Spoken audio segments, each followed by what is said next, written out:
Bonjour à tous et bienvenue dans Life Won't Wait, l'émission qui vous donne envie de sortir de chez vous.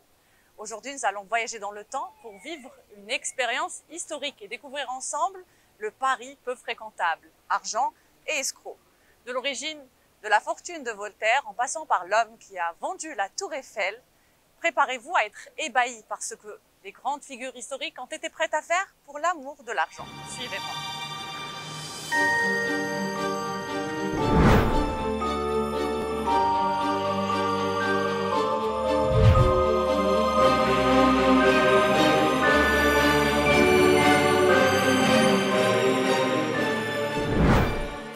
Et aujourd'hui, je vais vous faire une petite promenade dans Paris pour vous parler des escrocs et des arnaqueurs qui ont fait la capitale. Et c'est la raison pour laquelle on commence ici.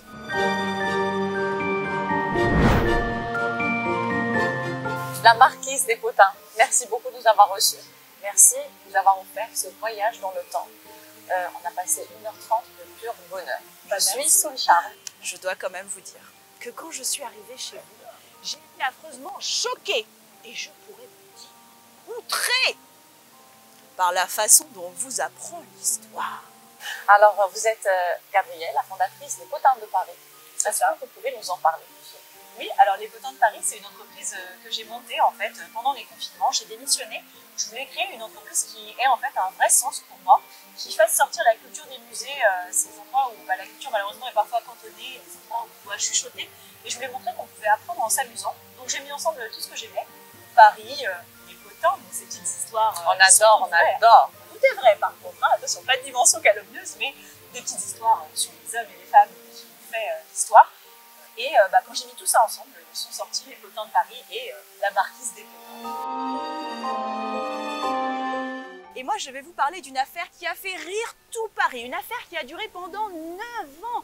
Michel Chasles s'est fait escroquer pendant 9 ans par un escroc qui lui a extorqué plus de 140 000 francs or. Ça serait l'équivalent de 700 000 euros d'aujourd'hui. Avez-vous fait du théâtre? Parce qu'on vous voit très à l'aise dans les rues de Paris. On a vraiment l'impression d'être la marquise. Bah, c'est gentil. Alors, j'ai toujours un peu joué la comédie, mais plus par plaisir. J'ai fait 3 ans de théâtre d'improvisation, ce qui m'a permis de ne pas avoir peur en fait quand en visite j'ai quelqu'un qui me pose une question à laquelle ça arrive, hein, j'ai pas toujours la réponse. Ça me permet de rebondir de façon un peu rigolote. Et... Donc quand je me suis rendu compte que je pouvais voyager dans le temps, j'ai pris la poudre d'escampette vers le 21e siècle. Et je suis arrivée chez vous. Mais je suis tombée amoureuse de votre siècle. Je l'aime, moi, votre siècle. Mais par pure honnêteté intellectuelle. Oui, mais monsieur Chasles, évidemment que c'est en ancien français. Hélas, pour l'histoire de l'humanité, les originaux ont coulé dans le naufrage. Mais j'ai jamais fait de théâtre en tant que tel, parce que j'ai beaucoup de mal à apprendre un texte par cœur. Ah, vous n'êtes pas la seule, marquise.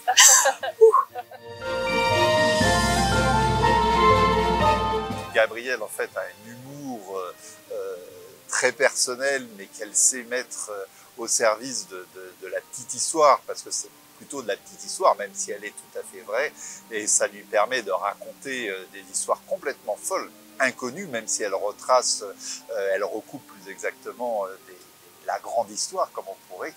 Et non, c'est tout à fait des paysans. C'est vraiment, c'est la deuxième visite que je fais avec elle, et ça a été toujours avec autant de plaisir.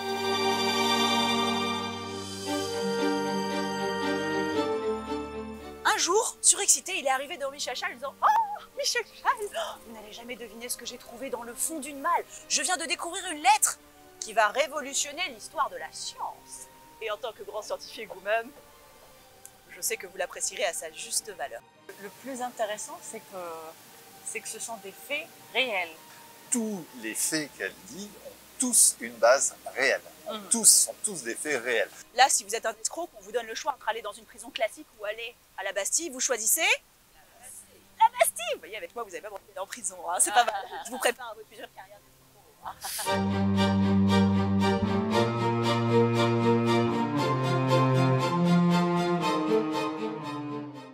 C'est un bijou. Déjà, je commence par vous dire ça. Qu'est-ce que ça pourrait être comme bijou? Des boucles d'oreilles? Ce sont des boucles d'oreilles. Ce sont les têtes de Louis XVI et de sa femme, Marie-Antoinette. Quentin, que pensez-vous du concept des Potins de Paris? J'ai trouvé ça très intéressant. Le fait qu'en fait, enfin, c'est ce qu'elle dédramatise au début, l'histoire avec les frises. Et là, de par des anecdotes un peu incongrues, la vente de la Tour Eiffel, des diverses escroqueries, en fait, ça nous amène à nous souvenir de personnages qui ont pu être importants dans l'histoire de France, tout en ayant l'impression de passer un bon moment, sans, ce qui jure assez par rapport au cours d'histoire que j'ai pu avoir jusque-là.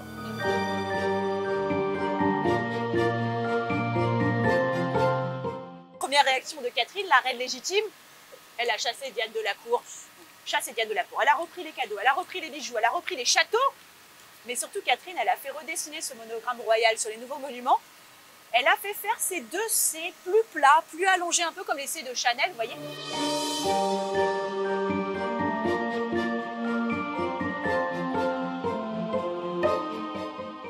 Quand il voit la Joconde, qu'est-ce qu'il voit, Vincenzo? 21 août 1911, un homme absolument génial a réussi à voler le tableau le plus connu du monde. Et ce qui est magnifique, c'est que vous avez intégré une expérience olfactive. C'est ça. En fait, j'ai travaillé avec une experte du parfum qui a suivi toutes mes visites et qui m'a recommandé des parfums de maisons de niche françaises et européennes. Et le but, c'était de vous mener par le bout du nez, en fait, dans une aventure. Donc aujourd'hui, je vous ai mené dans un musée poussiéreux. J'ai un parfum pour les incendies, j'ai un parfum pour la Seine et tout ce qui est lié à l'eau dans Paris. Et le but, c'est de surprendre à chaque fois les gens en leur soit sortant des secrets de mes poches, soit en leur proposant ces parfums et cette expérience à laquelle ils s'attendent pas du tout.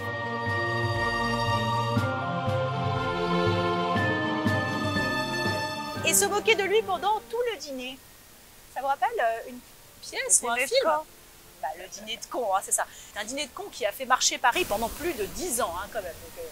C'est fascinant tout ça. On a envie de vous suivre partout. Écoutez, ça me fait plaisir. Je me permets à ce moment-là, si vous voulez continuer l'aventure, je vous offre mon livre. Il sort demain. Vous l'avez en quelque sorte en avant-première. Merci beaucoup. Ça s'appelle Histoire insolite de l'histoire de France. Et donc dans le livre, il y a tous les secrets pour trouver des bonnes idées. J'ai hâte de le dévorer, ce livre. Merci beaucoup. Où pouvons-nous retrouver ce livre? Alors dans n'importe quelle librairie de votre quartier. En fait, il suffit juste d'aller le commander. Et sinon, vous pouvez le commander en ligne sur le site de l'éditeur Alary. J'ai dédicacé tout un tas d'exemplaires. Donc vous pouvez avoir un exemplaire dédicacé de cette façon. Merci beaucoup. C'est un bijou. Comptez-vous en écrire d'autres? Et peut-être, on va croiser les doigts, voir comment ça se passe pour demain, mais pourquoi pas. En fait, j'ai à peine eu le temps d'aborder quelques anecdotes, j'en ai encore tellement que j'aimerais développer. Le plus dur, c'est toujours de choisir. Dans la vie, c'est comme ça.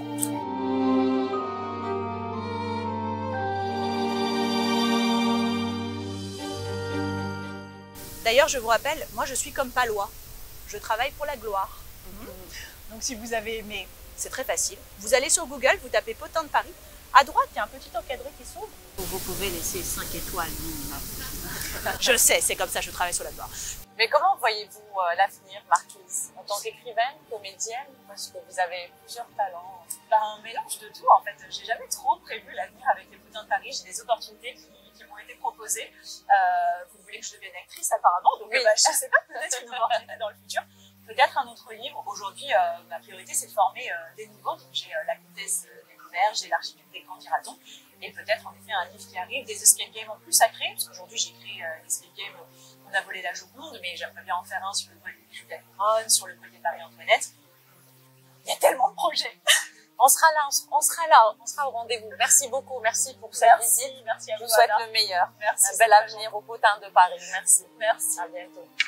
Merci beaucoup de nous avoir suivis. On vous donne rendez-vous dans un prochain numéro. D'ici là, n'oubliez pas, life won't wait. Ciao.